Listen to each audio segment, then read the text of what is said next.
C'est l'un des quartiers les plus sensibles de Nice. Pasteur, 11 000 habitants. En France, il y a près de 17% de jeunes sans emploi et déscolarisés. À Pasteur, nous avons croisé certains d'entre eux. Ils ont tous entre 16 et 18 ans et ces derniers ont décidé de vivre du trafic de drogue.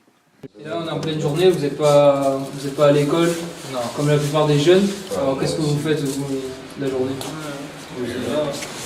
On essaie de se débrouiller.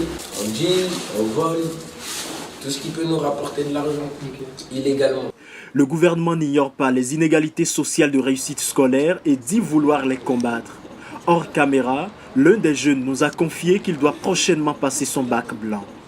Au loin, un bâtiment cubique. Il s'agit de la bibliothèque Camille Claudel. Ce matin-là, Magali anime un atelier de lecture devant une classe de CP. Objectif, leur faire aimer l'école. Juste avant. On reçoit environ 2 à 3 classes par jour.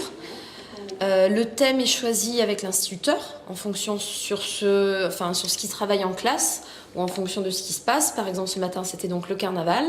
Il y a eu une petite lecture avec une présentation, un petit décor.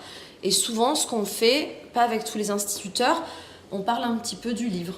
Selon le ministère de l'Éducation nationale, la France compte 1097 collèges publics en zone d'éducation prioritaire, dont 365 en zone renforcée.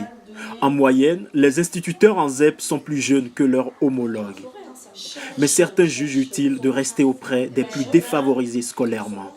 C'est le cas de cette institutrice. Nous sommes dans ce qu'on appelle le réseau d'éducation prioritaire. Donc il y en a plusieurs dans Nice. Celui de Pasteur est quand même important. Donc on est quand même dans l'est de la ville, dans le réseau le plus important d'éducation prioritaire du département.